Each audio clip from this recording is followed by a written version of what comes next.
Bonjour à tous. Aujourd'hui, on va s'attaquer à un sujet crucial pour les PME, le risque de change. L'idée, c'est vraiment de rendre tout ça beaucoup plus simple, plus clair et surtout plus concret. Alors, imaginez la situation.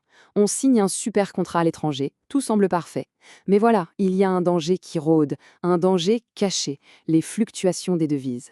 Et ce contrat si prometteur, eh bien, il peut se transformer en véritable casse-tête financier. C'est pour ça qu'il est si important de bien comprendre ce risque. Pour les PME, c'est même une question de survie. L'ignorer, ce n'est tout simplement pas une option, car les conséquences peuvent être vraiment graves. Et ce qui est assez paradoxal, c'est que ce sont souvent les plus petites structures qui sont les plus vulnérables. En fait, plus une entreprise est nouvelle à l'international, plus elle doit être vigilante et anticiper ce risque. C'est vital. On parle ici de ce qu'on appelle le risque asymétrique. Et ça, c'est vraiment le cœur du problème. Pour le dire simplement, l'impact d'une perte est bien plus dévastateur que l'impact d'un gain n'est bénéfique. Une mauvaise surprise peut couler l'entreprise, alors qu'une bonne surprise, c'est juste un petit bonus. Et attention, le danger est tout sauf théorique. Une variation de taux de change qui va dans le mauvais sens, et hop, toute la marge bénéficiaire peut disparaître. Et dans le pire des cas, on peut même basculer dans le négatif. Alors, comment savoir si on est vraiment en danger? Il y a quelques questions clés à se poser. Est-ce que le contrat est important par rapport au chiffre d'affaires? Est-ce que la marge est faible? Si la réponse est oui, surtout pour ces deux points, alors là, il faut vraiment penser à se couvrir. On arrive donc à un point absolument essentiel. Il ne faut plus être dans la réaction, mais dans l'anticipation. C'est toute la différence.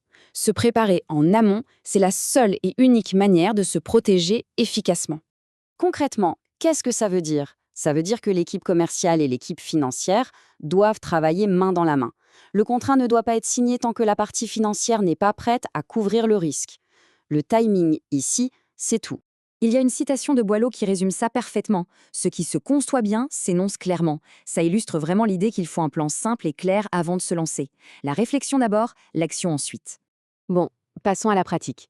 Comment on construit cette base solide? C'est un processus en 3 étapes. D'abord, on analyse l'historique de la devise. Ensuite, on se familiarise avec les cours à terme. Et enfin, on en discute avec ses partenaires bancaires. Et pourquoi anticiper est si important? Tout simplement parce que les banques ne donnent pas leur accord en un claquement de doigts. Elles ont leurs propres contraintes, de crédit, de réglementation, et obtenir les autorisations nécessaires, ça prend du temps. Ok, une fois qu'on a fait ce travail de préparation, l'étape suivante, c'est de formaliser tout ça. Il faut bâtir une véritable politique de gestion. C'est ce document qui servira de guide pour toutes les décisions à venir. Cette politique, c'est un peu la Bible de l'entreprise sur le sujet. Elle doit être validée par la direction. Elle va définir les seuils, les outils autorisés, les partenaires bancaires. Bref, elle pose un cadre clair pour garantir la cohérence des actions. Mais attention, avoir un plan, c'est bien, mais ça ne fait pas tout. Il y a aussi des pièges à éviter, des erreurs très humaines, d'ordre psychologique, dans lesquelles il est facile de tomber.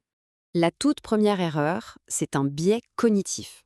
C'est un piège mental qui nous fait voir la réalité financière de manière déformée. Et cette petite déformation, elle peut coûter très très cher. On a tendance à sous-estimer les mouvements du marché. Mais regardez, on se bat pour négocier une marge de 2,5%. Et puis, une petite fluctuation de 2,6% arrive, et voilà, tout ce travail est réduit à néant. L'impact est énorme. Deuxième erreur à ne surtout pas commettre, spéculer sans le savoir. En gros, c'est s'exposer au risque sans avoir de plan. C'est un peu comme partir en mer en pleine tempête sans carte ni boussole.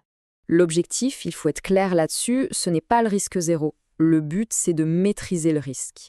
Si on décide de s'exposer, ça doit être une décision consciente, réfléchie et parfaitement encadrée par la politique définie. La troisième erreur est peut-être la plus humaine. C'est ce qui arrive quand, sous la pression, on oublie les règles qu'on s'est fixées. C'est un moment de bascule, un moment vraiment critique. Les plus grosses pertes viennent souvent de là.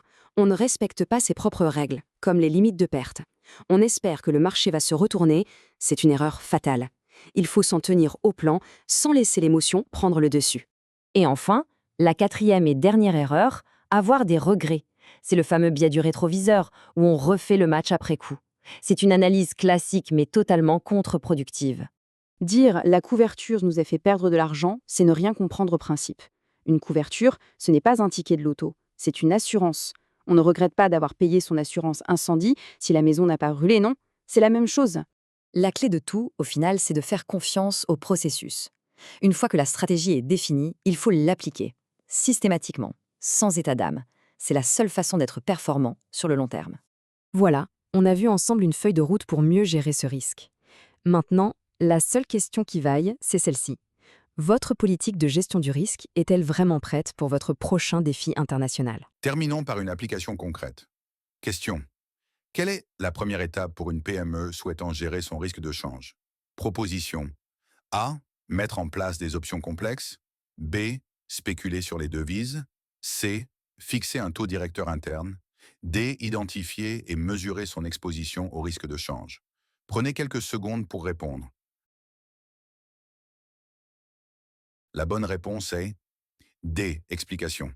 Avant toute couverture, une PME doit identifier précisément ses flux en devises et mesurer son exposition afin de choisir les outils de gestion du risque les plus adaptés. Merci d'avoir suivi cette vidéo. À très bientôt pour un prochain article.